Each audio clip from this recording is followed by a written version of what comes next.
Magandang gabi, JP. Ano ang karaniwang estilo ng bagong scam na yan at anong palatandaan na scam nga yan?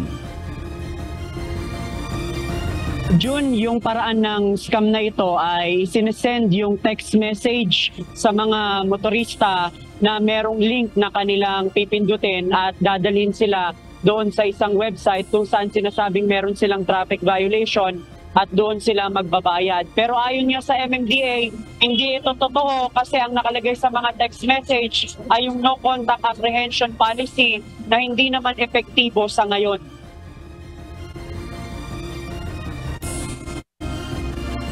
Ang nakalagay doon, no contact apprehension, your traffic violation, fine in 3 days past due.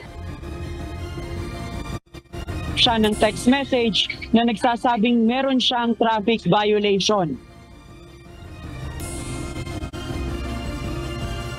Ang nakalagay doon, no contact apprehension, your traffic violation, fine in 3 days past due. Please pay through goph.w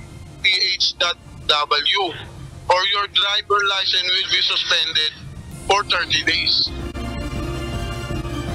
Dahil sa takot na pwedeng masuspinde ang kanyang driver's license, pinuntahan niya ang link na nakalagay sa text message. Dito anya hinihingi ang plate number ng kanyang motorsiklo para malaman ang kanyang violation.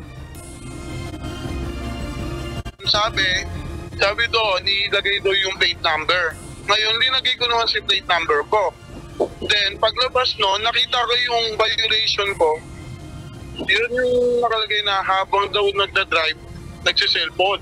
Ngayon, hinanap ko saan lugar. Then, nakita ko yung lugar, EDSA Kamuning. Hindi po ako nakakarating doon. Muntik na siyang makapagbayad ng 5,000 piso. Mabuti na lang anya at tinignan muna niya ang official website ng LTO na LTMS portal at nadiskubring wala namang text message na ipinapadala ang ahensya maging ang MMDA kapag may violation ang isang motorista. Inabot ko pa. Hanggang sa babayaran ko na sana. Hindi ko na para bayaran. Ang unang penalty, 1,000. Ngayon, yung babayaran ko na ng Paymaya, naging 5,000. Yun, simula nun, hindi na ako naniwala. Hindi ko na tinuloy kasi malaking pera nang hinihingi. Sa advisory post ng MMDA sa kanilang official Facebook page, ilang motorista rin ang nagkomento ng larawan ng text message na kanilang natanggap. Ang iba sa kanila, muntik na rin anilang magbayad ng multa. Ayon sa MMDA, may mga netizen na rin ang nagpadala sa kanila ng screenshot ng mga text message. Hindi nila ito galing sa ahensya dahil sa ngayon ay wala namang no contact apprehension policy. Nakikipagtulungan na ang MMDA sa Land Transportation Office o LTO para malaman at mahuli ang nasa likod ng ganitong panloloko sa mga motorista. Paalala ng MMDA sa publiko na huwag pindutin ang link sa text message upang makaiwas sa pagbibigay ng personal at sensitibong impormasyon. Pwedeng kontakin ang hotline number ng MMDA na 136 para ireklamo ang ganitong modus. Ang LTO naman naglunsad na rin ng action on the spot hotline para tumugon sa mga reklamong may kinalaman sa online scam. Maaaring kontakin ng mga motorista ang hotline number na 0929-292-0865.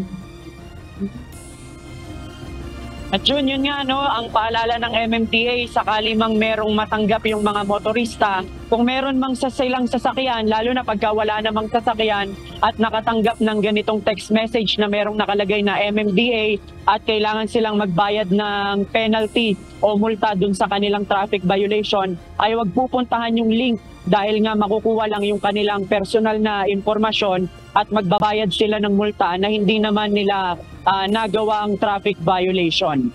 Sa ngayon, yan muna ang ating latest live mula dito sa Caloocan City. Balik sa iyo, June. Oo, JP, ano pa ba ang ginagawang hakbang ng MMDA? Yan ba ay inire-report nila sa NTC o dito sa DICT para matigil na yung ganyan mga scam? Kasi parang walang pinagkaiba rin yan. Parang bagong mukha lang yan, ng scam na parang doon sa national ID natin na hindi pa nakukuha, pumunta lang sa link na ganito. halos pareho lang naman yung estilo, JP. Jun, halos parehas nga lang din yung estilo. Noong April 30, meron na ring ganyang na-report na ibang klase naman ng scam. Pero online din, online phishing yung sistema. Ang sabi naman ng MMDA, nakikipagtulungan sila aside sa LTO, sa iba pang mga otoridad. At kasama na dyan yung DICT na nag-iimbestiga sa mga ganitong online phishing scam. Jun? Kasi pagka ikaw ay isang motorista at bago pa lamang, at siyempre, parang kakabahan ka kaagad, baka mabitag ka niyan, JP. Jun, yung na-interview nga natin kanina, tinanong natin kung ano yung kanyang initial na reaction. Kaya siya tumuloy na susubukan niya sanang magbayad. Kasi nga naman, nung nakita niya na in 30 days ay pwedeng masuspend yung kanyang driver's license, kinabahan daw siya. Kaya dahil hindi pa niya alam na scam yun o hindi pa siya naghihinala, sinubukan niyang puntahan yung link.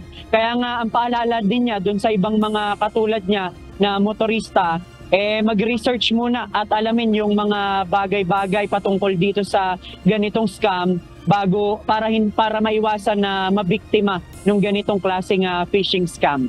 June? Pero may sinabi ba ang MMDA, JP, na may mga lumapit na sa kanilang opisina na nabiktima nga ng ganyang scam?